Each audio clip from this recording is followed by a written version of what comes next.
please welcome the founder and CEO of Criton, Julie Grieve, Director of CX and Digital at CitizenM Hotels, Casper Overbook, Chief Revenue Officer of Optii, Deborah Pevenstein, for a conversation moderated by Skift Senior Travel Tech Reporter, Sean O'Neill. Hello, Julie, Casper, and Deborah. Thank you so much for joining us for Skift Global Forum. We're going to just dive right into this conversation about contactless tech here. As we're going to talk about sort of the guest experience and also the infrastructure behind it. And so just picking up the thread, the baton from Wouter there, one of my takeaways from his presentation was that contactless tech predates this pandemic. And one of the hurdles it's had to adoption has been the integration issue. And the hotel tech stack has had a hard time with integrations, partly with technical reasons, as he alluded to, partly with commercial reasons. And I'm wondering, it's while the spotlight is now on contactless tech and mobile first tech because of the pandemic, is the integration still going to be a sticking issue? So maybe Deborah, if we could go to you first, because I know you're with Optii, which optimizes housekeeping now, but you've worked at a variety of hotel tech innovators. You've worked with Muse, you've worked with GoMoment, which has created the Ivy chatbot. You've worked at TravelClick. So how are things getting better on the integrations front? That's such an interesting question that you asked, because I actually just left a board meeting where we talked about, what are the new and different ways that we can think about integrating. And I think that Optii is unique because we are the delivery mechanism for guest requests. And so, can we think about integrations differently? Can we find new and different ways of connecting, a la Muse, right? Muse created the open API. And can we even think further to things that Julie is doing to connect with a CRM? And those are the things that I think are really interesting and that I think will really evolve and fast track the technology. Makes good sense. Let's go to Edinburgh and Julie. What is your take on this integrations issue? Well, I think there's a lot of talk. I mean, I've been in the industry now for 7-8 years. There's been a lot of talk about it, but there's still a lot of work to be done on it. Now, I think what's interesting is when you look at Opera and Oracle's Tech Innovation Day, they're clearly starting to take it seriously. But one of the reasons I started Criton was because as an independent hotelier, it's really, really hard to bring your tech stack together so you can put it in one place for your guest. If you don't put it in one place, your guest doesn't use it. So I guess let's bring Casper into the conversation here. So I mean, one of the bigger pictures that's sort of like hovering over all this is this sort of tension that before the crisis, high touch was the mark of great hospitality. And now in the pandemic, it's low touch that you want. But there's a real tension there as you try to automate, some of the processes, digitize some of the processes. How do you continue to give, genuine care at CitizenM? Yeah, I think that CitizenM has always tried to be focus on the angle of both digital and human and bring the best of both in it. And in that sense, I don't think anything really changed now. What we did see is that some of the features that need to be fast-tracked, whether it's on contactless, whether it's on the convenience of having staff around you, or versus that you would like to do it all yourself, we see a little bit of a shift there. But in general, I think if you look at contactless and anything related to it, it's just considered to be a hygiene, and soon it will be a commodity. And then what comes after is still this genuine human touch that we would like to keep. So for us, contactless was always something that fit quite well in the way we set up the hotels. And from the beginning, we have decided not to sacrifice any of the welcoming elements that we really value as being a crucial part of CitizenM. So Wouter called out the CitizenM in his report. So could you paint a picture for those of our attendees who haven't stayed at a CitizenM hotel? How do you sort of manage that digital on the one side, genuine care on the other? So your question is what we are currently doing, or how it has been set up? What you're currently doing that sort of like blends this digital while still giving the genuine care. Yeah.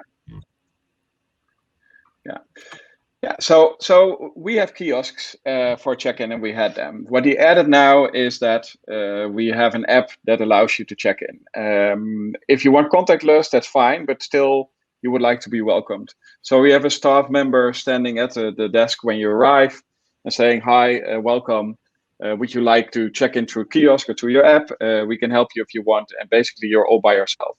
But the fact that we welcome you in our house didn't change, and we do that. Same goes with, for instance, the F&B. You can now order through the app, but this genuine touch of like, hey, how can I make you coffee or anything, that still is there. When you go up to your room, the app allows you to basically open the door or make a key card yourself, so that it's easy and convenient. You don't need to open an app to open the door, because we believe that is friction.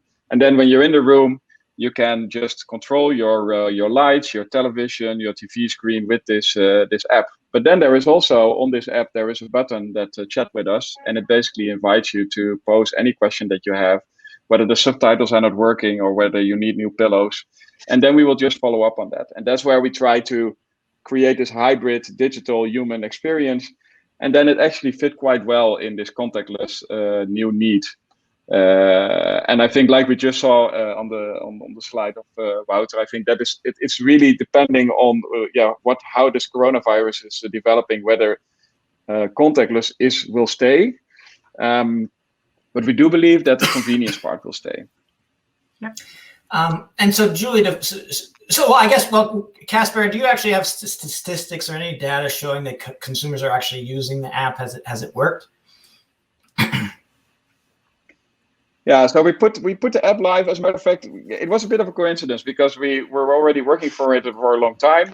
And then we wanted to build an end-to-end customer journey, so that really from the moment you book, check in, get your key, get access to the room, and passport scanning, check out, everything. So that was already a plan. We fast-tracked a little bit due to the COVID response. So we were live, I think, in beginning of July. And what we see is increasing numbers day by day on the app use and also the downloads. Approximately, let's say, it doubles every couple of weeks. But this is, it's a bit hard to say anything realistic about it, because, we all know that the audience in the hotel is currently a little bit different from what we're used to. And so that's a bit early. We also do review questions. So we ask, how do you like our COVID response? How do you like our contactless experience? And on general, we are on a 4.5 to 4.4, 4.6 on a scale of 5 in customer appreciation. So in that sense, we do believe we're on the right track. We can still learn a lot. Things are still not everywhere going as should. Also because we think it's very important to offer this chain-wide. And that creates a huge obligation, because then you need to make sure that it's right in every hotel, and that's not the easiest part. So that's roughly where we are. Okay, excellent. So that brought up like two points I'd like to follow up with Julie on. So one there is, you at Criton, you did a couple of surveys about consumer sentiment, about where they are in terms of app usage, hotel app usage. So what have you found? So we do a survey every January, which was about 5,500 people. And at that point, it was 73% of them would download an app to engage with the hotel. If the hotel had an app, will you download it? Yes. In August, we ran it again, and that had moved up to 80%. So 4 in 5 guests would now download an app. We then asked specifically, would you like to use an app to open your door? And it was, again, an increase. And this time it's now 73%. So I think what Casper's saying is, CitizenM have got this app that they've introduced, and they're slowly educating their guests around about how they can use it and engage. But I think CitizenM customers, of which I am a citizen, are already quite focused on technology. That's their demographic. What we found before COVID with our operators' customers was the customers who were really on it in terms of educating the guests before they arrived that there was an app, and that they really focused on making sure it was worthwhile for the guest to download it, like there was something in it, not just like a digital guest book, had over 50% downloads before the coronavirus. And we've got some customers now that are seeing, I mean, thousands of downloads. I don't have specific numbers versus stays, but we'll get that eventually. But it's exponential. The increase is exponential. And that's, I think, because the desire was already there, but now there's a bit of fear. So I think fear and understanding that if they cannot spend much time in common areas but go directly to their room, that's their preference right now. Who knows whether that'll stay, but I think we're already seeing the embedding of the technology. Julie, so now Criton has sort of helped independent hotels get their apps. You know, they're the ones that are not like CitizenM or some of the other players that we heard during Skift Global Forum that have large budgets. We heard from Wyndham's chief marketing officer. They just have launched an updated app service today. So what is the sense of how independent hotels can take advantage of contactless tech, given that they have this huge revenue crunch right now? Yeah, I think there's a couple of things. The first thing is bringing all the guest requests into one place then enables technology like Deborah has, where you're capturing the guest request that's going directly into the ticketing system, for example, and then onto the operational system, and that's saving them money and time, right? And you can measure it and really see the ROI. But the upsell opportunity for me is huge. There's some statistics coming out of Hotstat which says that a luxury hotel who actually makes sure they're full service reduces their break-even point to 31% occupancy. And so if you're thinking that you're better to run with room only, you're wrong. Your break-even's over 40% at luxury. So putting everything you have in your app and then using push notifications to make sure guests are aware of everything that you're doing and be able to order F&B through it wherever they are, book their spa, book their golf, book whatever it is they want to book, all on their phone before they arrive, when they're out and about. There's a huge opportunity there. And I think independent hoteliers are most interested in that. But they understand that actually making it check-in and digital door key is a way to get the guests to download it, so then they've got the audience. I see. That's the hook then. That makes sense. So Deborah, we wanted to make sure that we brought Optii into the conversation, because even though people think of contactless tech, they may not think of housekeeping optimization as part of that. But if you're a customer, you might want to limit the amount of housekeeping you have if you're having a multi-day stay at a hotel, and that is a means to that end. So Optii has done a survey of customers on what their views are about housekeeping stays. What did that survey find? So with our survey, we actually focus mostly on stayover cleans and departure cleans and the differences there. And globally, it's actually pretty fascinating. So we had, it varies tremendously by geography. So departure cleaning times, for example, I think they increased on average something like 11%, with additional cleaning times around six minutes. But Okay. five-star resorts report an increase of about 30%. Wow. And that's departure cleaning. Yeah. And what's really interesting is stayover cleans. So in the US, we've almost, for the most part, eliminated them across the board, right? But stayover cleanings, they're actually taking significantly longer, on average 35% increases. And we actually have a client in the US that reported stayover cleanings. I think they're up over 100%, something like 105%. Huh. Right. So it definitely seems like it depends by market. It depends by segment of how people are responding. So we're going to launch an audience poll shortly, sponsored by AIG. This sort of idea about, contactless tech. Is this a legit trend, or is this a sort of something that consumers aren't really as concerned about compared to, say, they're worried about mass air ventilation, some other aspects of the experience. So please, when the poll comes up, please vote in that. So Deborah, is there really much of an opportunity for optimization in housekeeping? I mean, for people who aren't sort of aware, what is it that you're proposing to sort of help with? Yeah, I'm pretty passionate about this one too. So if you think about all the inefficiencies in a hotel, it's actually shocking to think about 90% of hotels today are still using pen and paper. Yeah. And I actually liken this a lot to think back to when channel management first came about almost 10 years ago. Think about back to 10 years ago when rate shopping came about. And the idea was that you had an Excel spreadsheet that you were using, or you had all these people who are manually going in and entering rates in inventory. And now today, fast forward, you can't imagine doing your job without that technology. And I think the same thing is happening for the housekeeping side of the equation, which is obviously quite timely for us, but it's actually pretty fascinating because, if you think about your housekeeping teams, their jobs evolved overnight.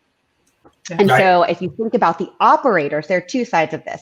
One is the operators. How do you make sure you have the right amount of staff? How do you train on these new procedures? How do you think about the volatility in occupancy and plan accordingly? And how do you track all of this, right? You need to know who is in a room to know if there was an outbreak. It's nearly impossible to do via pen and paper. Again, much like rate shopping and channel management.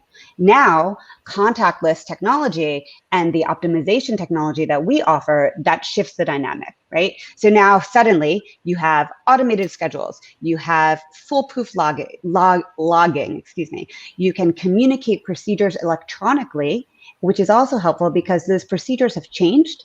And you've also eliminated a lot of staff, and you need to bring that staff back. So how do you train them accordingly? And you can use these apps to do that. And then how do you make sure that you are, the cleaning safety protocols are being executed correctly? And so all of this requires an amount of administration, right? And our technology, and not just ours, but contactless technology on the housekeeping side automates so much of this and makes it easier for people to do their jobs. I agree that is fascinating, the whole the mechanism there. We do have some poll results. 82% of our attendees say that yes, the pandemic has made contactless tech more desirable. So Casper, as a quick response, does that sort of dovetail with your experience? Are you in line with that? Yeah, and I actually I think I like the comments of Deborah, because when we think about contactless, it's really like end-to-end. So we've also included the opt-in housekeeping, but we quickly found out that there is a front-end need and a back-end need. So yeah, you can make a nice app and you say, well, you tell us if you're cleaning your room or not, but then the whole thing behind that's actually the greater challenge, and also with suppliers everywhere. So yeah, I think that it makes total sense. But I think the challenge, at least that's a bit of my personal discovery, is that always start with the customer in mind, but then to organize everything else at the back end, basically you take on the obligation to also digitize that part. And then you run into quite some outdated technology methods. So if you look at that, then I think this contactless is actually an opportunity to not only focus on your digital promise to your customers, but also do a few of the legacy and whatever the technical debt that you have in your backend to also solve that. That's definitely part of the journey that we are in. Definitely makes sense. A couple questions for you, Julie. So harkening back to what we were saying a little earlier, do you feel like when you talk with hoteliers that they're worried that technology is sort of going to replace hospitality, that there's a tension there? Or yeah, I mean 100%. It was a conversation I had a lot before COVID-19. I think the discussion around about contactless has gone to board level now, and so they are concerned about their guest journey. My view of this is super simple. No guest arrives desperate to stand in a queue for check-in. They're not desperate to speak to your receptionist. They want to get in their room and they want to start their break. So forget this whole first impressions count thing, and that's our first chance. That's a process we put in place because we don't know how to collect payments in the industry properly, as was talked about the last session, right? So forget that. And then if you can enable your team on reception to actually be hosts, to welcome them, to guide them to their room, to remove the friction, and to have time to talk to them at the bar, then that is hospitality. And that's what we recruit people to do. And then we give them a bunch of crappy tech to work on, which is just admin. So we're all like, oh, we need really great customer-facing people. And then they spend their life doing admin. So yeah, I talk about this all the time, and you can see hoteliers going, okay, but the most successful ones come at this, as Casper said, what do we want our guest journey to look like, and how can technology enable that? And that's when that's like my eyes light up and I'm like, oh God. Firstly, I know I'm likely to close them, but secondly, then you can really work with them, right? Because I want to give them the opportunity to have a bespoke guest journey, but use the technology properly. Right, exactly. Because there was one interesting, because we also compared the hotels. So at Schiphol, the Amsterdam airport, actually it was still quite occupied. So we had to come up with some kind of whole ticker tape bandage, like a whole routing and everything. It was so impersonal. And we really saw the appreciation scores going down, because people, they felt, yeah, okay, I'm taken care of, but now I'm like almost like in some sort of hospital. And they don't feel like welcome anymore. And it's important, exactly like you say. Once you have the contactless or whatever hygiene commodity is important to you, what matters to you, when that is covered, then immediately you look at the other things that make hospitality great. Same goes, for instance, for breakfast. We also saw that. First, people were happy that they could even have a sandwich outdoor. But then quickly we saw, then it was not good enough. And where's my cappuccino? And why can I not have an egg or anything? So it's, this whole expectation of what guests are looking for is far more than just a contactless. But Sean, just to say on that, please. I think the luxury piece is really important here, right? Because it is, where is that people interaction? And like Casper said, for me, it's in these service points, not check-in, but service points where people are looking for concierge or service. And just because there's technology involved in that doesn't mean that there can't still be great service. I agree. Excellent point. So we have an audience question for Julie and Casper. Does contactless throw off some GDPR issues, privacy issues around regulations? Casper, do you have a view? Or? Yeah, it's very interesting, because at a certain point, and I think it's not so much driven by hospitality, but in general, you could wonder whether consumers today are willing to give up some of their privacy a little bit easier. But I think that would be dangerous to gamble on that being hotel. So the way we do it is, we stick with all the GDPR guidelines where it comes to what we do with data and how we are capturing it. And anything that's being imposed by governments on keep lists with telephone numbers or emails, we don't even look at them. We just hand it in where it needs to happen, and that's it. That's how we try and at least also manage the privacy of our guests. Excellent. So we have another audience question. So Deborah, this might be good for you. Has contactless seen more penetration with budget chains versus luxury? I mean, regarding the customer experiences, are luxury brands sort of more protective of this?